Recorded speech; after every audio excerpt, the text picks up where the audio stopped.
Bom, senhor presidente, senhores vereadores e vereadoras, esse projeto é um projeto, eu volto a dizer aqui, é um projeto que afeta toda a população de São Paulo, de todas as regiões, e que, portanto, é um projeto muito importante. Um projeto que merece dessa casa muita atenção, porque ele está influindo, repercutindo no quanto cada um dos cidadãos de São Paulo vai pagar de imposto. Eu quero, em primeiro lugar, dizer que eu considero muito importante a cobrança de imposto sobre a propriedade.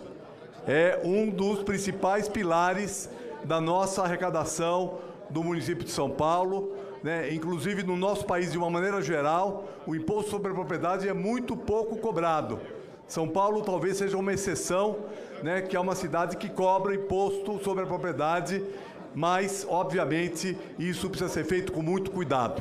Nós tivemos grandes avanços nos últimos 25 anos a respeito desse assunto. Por exemplo, desde a administração da prefeita Marta Suplicy, em 2002, a cidade de São Paulo aplica alíquotas progressivas, ou seja, as propriedades que têm maior valor pagam mais do que as propriedades que têm menos valor.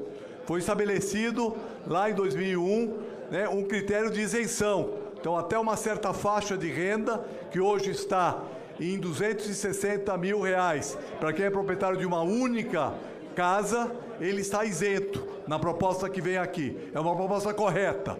E 120 mil para quem acumula várias propriedades, 110 mil de isenção. Então, isso é correto, e foram estabelecidas, então, faixas progressivas. Então, por exemplo, quem está com uma propriedade de valor venal de até 600 mil vai ter uma alíquota muito inferior, a quem está, por exemplo, acima de 1.200.000. Foram estabelecidas faixas que começam no 0 com isenção, 0,8 para as propriedades de valor menor, até, no nosso caso aqui, até R$600 mil, e isso vai progressivamente subindo até a alíquota de 1,2 nos imóveis residenciais para as propriedades de maior valor. Se essa progressividade e se as alíquotas são corretas, merecia um debate aprofundado nessa casa. Porque, veja bem, isso foi estabelecido em 2001, certo? De acordo com a realidade daquela época, com o valor venal das propriedades daquela época. E elas praticamente não foram reajustadas até hoje.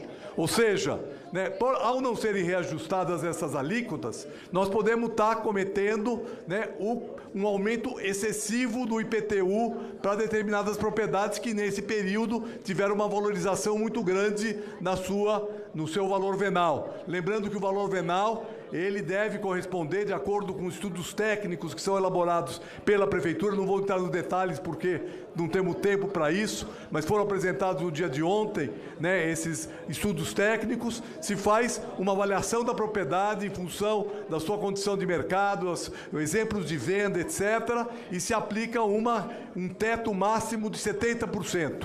Aí nós vamos entrar numa outra discussão.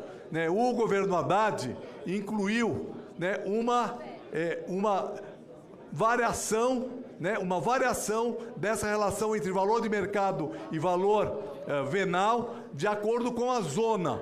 A cidade é dividida em 4 zonas fiscais. A zona fiscal 1, 2, 1 que é o centro expandido, 2 que é o anel intermediário, 3 que seria o que a gente normalmente chama da periferia e 4 que é a zona rural. Veja, na administração Haddad foi estabelecido uma progressividade dessa relação entre mercado e valor venal. Na periferia, essa relação chegava a 50%. E no restante da cidade, na zona fiscal 2, 70%, e na zona fiscal 1, 80%. Veja que a atual proposta, ela equalizou isso em 60% para a cidade toda.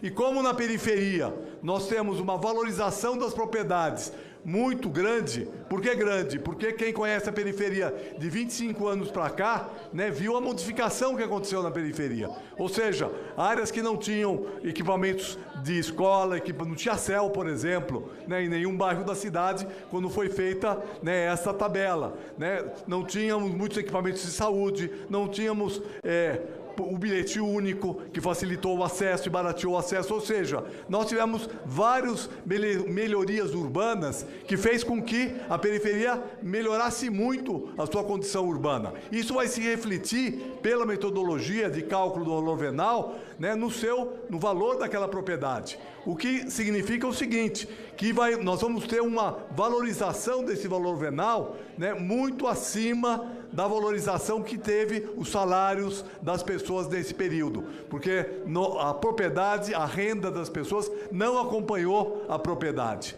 Né? Eu acho que esse é um dos problemas que faz com que muita gente hoje, né, não tenha dificuldade de pagar o IPTU, tenha dificuldade porque a renda dele não acompanhou a valorização da propriedade dele. E isso leva muitas vezes a que essas famílias, elas muitas vezes tenham que se mudar porque o valor venal dela foi valorizado, o IPTU aumentou e, em consequência, o valor do IPTU em relação à sua renda passou a comer um pedaço maior da sua renda. Eu já vou concluir, presidente, só um minuto a mais. Outra coisa que eu acho que é importante a gente entender são as travas. As travas são importantes, né? Porque mesmo a propriedade variando, por exemplo, se eu pegar aqui o bairro de Pirus teve um aumento de 48,9% no seu valor venal. Então, né, se a gente fosse aplicar plenamente essa valorização, iria aumentar 48% o valor do IPTU. Mas a trava segura isso a 10%. Só que anualmente é 10%. Portanto, ao longo dos próximos anos, o impacto vai ser progressivo sobre aquela família. Então, se hoje ela paga, por exemplo, R$1.000 anuais de IPTU, ela vai pagar 1.400. Se ela paga R$10.000 de IPTU, ela vai pagar, daqui a 4 anos, né, 14.000. Né? Isso vai significar um acréscimo muito significativo no compromisso de cada pessoa com o pagamento de imposto. Eu quero destacar que eu não sou contra, né, como, por exemplo, né, muitos que defendem o liberalismo são contra a cobrança de impostos e são contra o aumento de impostos. Então eu acho estranho, inclusive, né, aqui, vereadores que defendem o liberalismo, o neoliberalismo, né, votarem a favor desse aumento.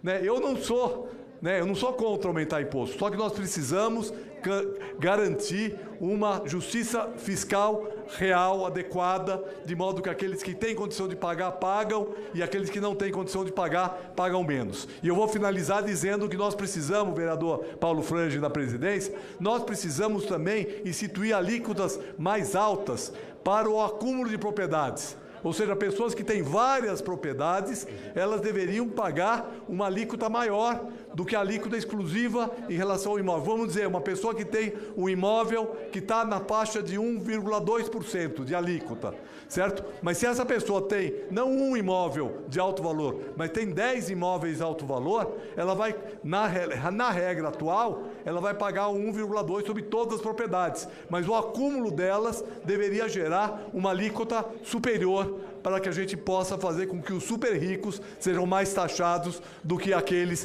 que têm uma única propriedade. Então, é isso, tenho muito mais coisa para falar, mas o tempo de debate aqui é muito pequeno para a profundidade do debate que seria necessário para votar um projeto como esse. Muito obrigado.